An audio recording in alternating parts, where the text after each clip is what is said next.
जय माता दी भक्तों।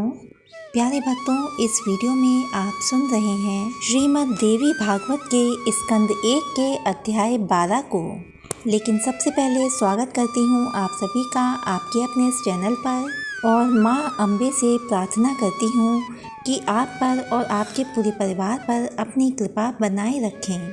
और अब श्रवण कीजिए अध्याय 12। सूत जी बोले, तदनंतर इला के गर्भ से पुररवा ने जन्म लिया। यह प्रसंग मैं आप लोगों से कहता हूँ।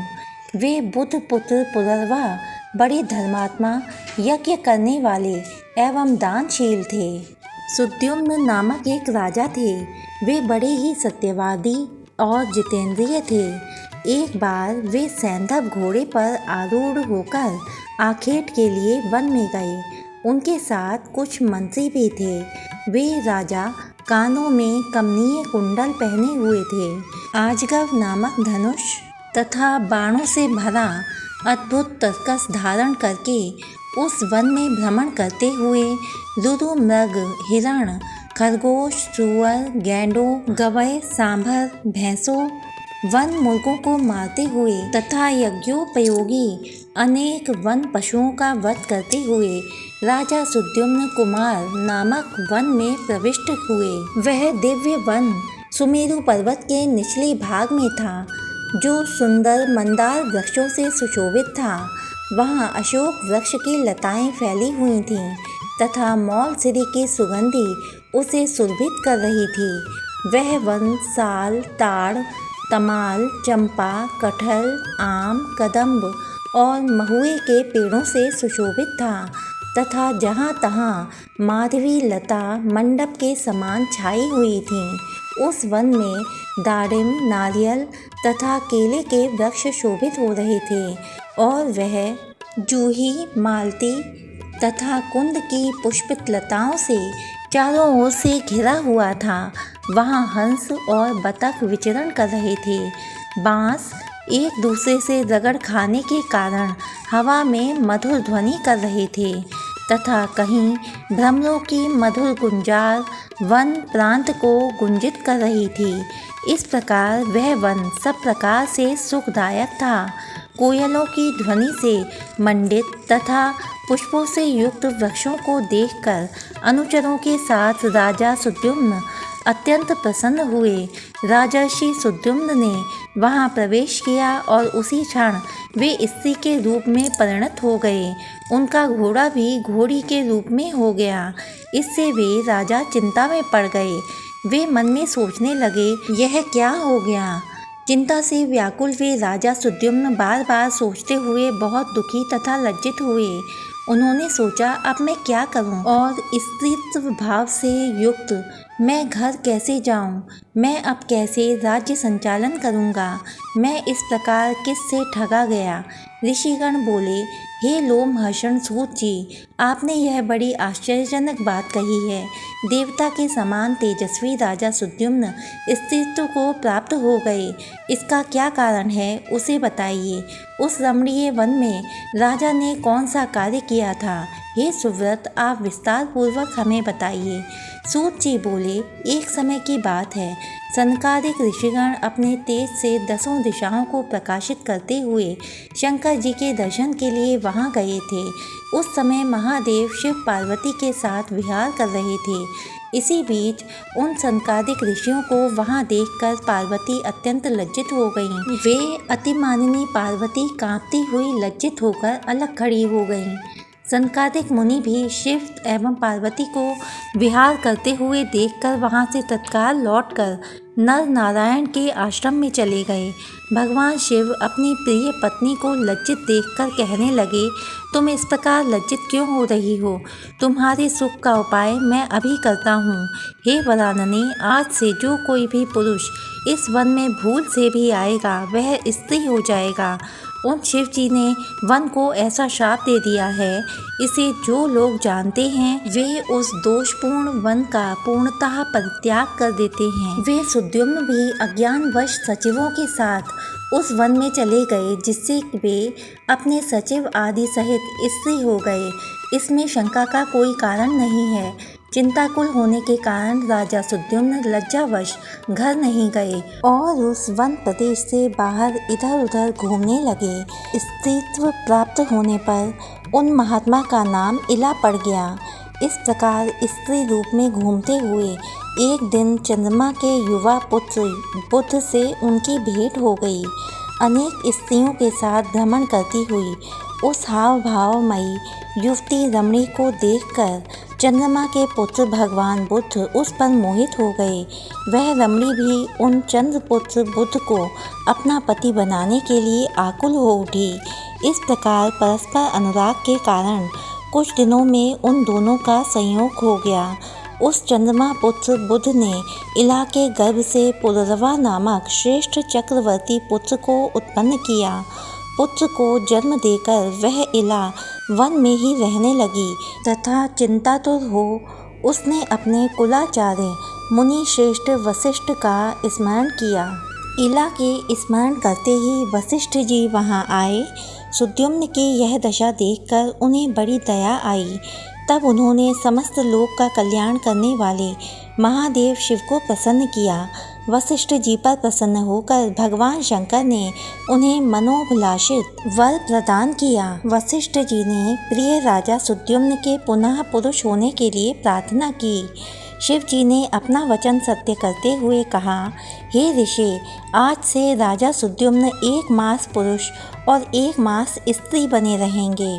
इस प्रकार वरदान पाकर राजा सुद्युम्न पुनः अपने घर आ गए और वे धर्मात्मा वहाँ वशिष्ठ जी की कृपा से राज्य करने लगे। वे जब स्त्री के रूप में रहते थे तब अंतःपुर में रहते थे और जब पुरुष रूप में रहते थे तब राज्य करते थे, परंतु इस कारण उनकी प्रजा उनसे उद्विग्न होकर राजा के रूप में उनका अभिनंदन नहीं करती थी। कुछ समय के बाद जब राजकुमार पुररवा युवक हो गया तब महाराज सुद्युम्न उसे प्रतिष्ठानपुर का राज्य सौंपकर वन में चले गए।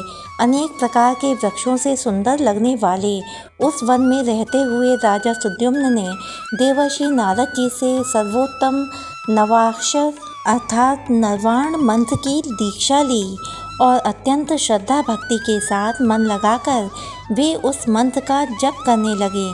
तदनंतर भक्तों का उद्धार करने वाली जगत जननी भगवती शिवा ने सगुण रूप धारण करके उन्हें प्रत्यक्ष दर्शन दिया।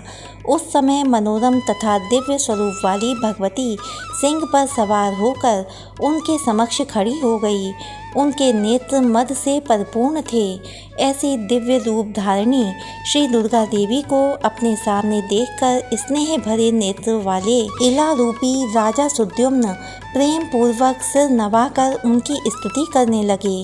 इला ने कहा, हे भगवती, आपका जगत प्रसिद्ध वह दिव्य रूप जो संसार के लिए कल्याणकारी है मैंने देखा है। जननी, सुर समूह से सेवित आपके भुक्ति मुक्ति प्रदायक चरण कमल की मैं वंदना कर रही हूँ। हे अम्ब, इस संसार में कौन मनुष्य आपको संपूर्ण रूप से जान सकता है, जबकि मुनि एवं देवगण भी उसे देखकर विमोहित रहते हैं।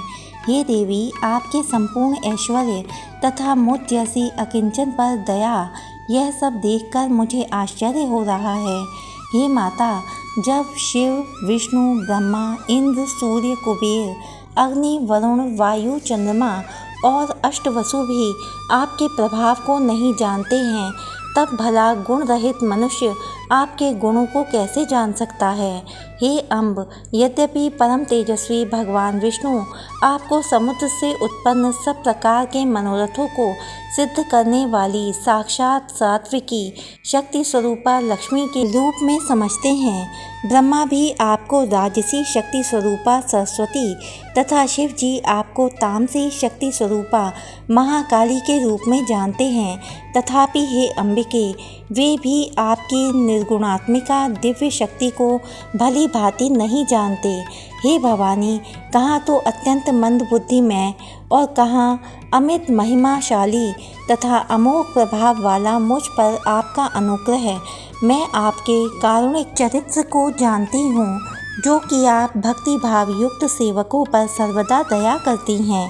यद्यपि कमल वन में वास करने वाली कमला होकर आपने भगवान विष्णु को पति के रूप में वर्ण किया है, तथापि वे मधुसूदन आनंददायक व्यवहार नहीं करते।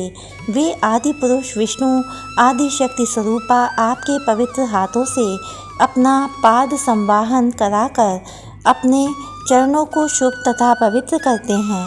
वे पुराण पुरुष भगवान विष्णु भी प्रसन्न होकर आपके चरणों का आघात वैसे ही चाहते हैं जैसे अशोक वृक्ष अपनी वृद्धि के लिए चाहता है।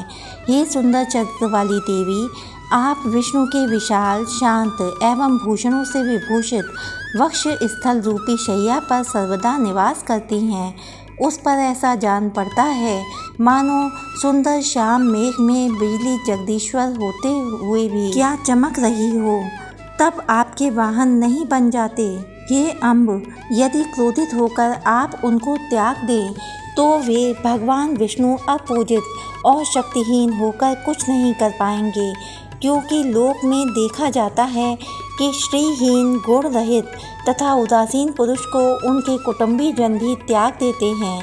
क्या ब्रह्मादि देवगण भी किसी समय नहीं थे जो दिन रात आपके चरण कमलों का ही आश्रय रखते हैं?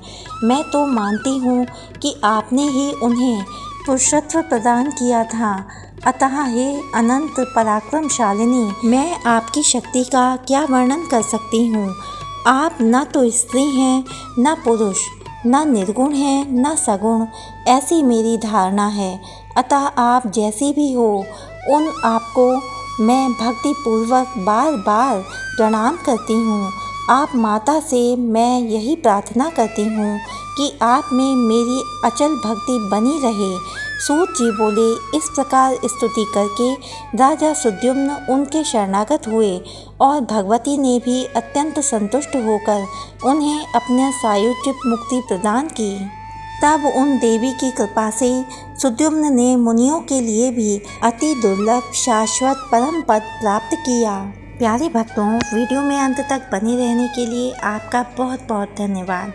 इससे आगे के वीडियोस को प्राप्त करने के लिए इस चैनल को सब्सक्राइब कीजिए, वीडियो को लाइक कीजिए। जय माता दी।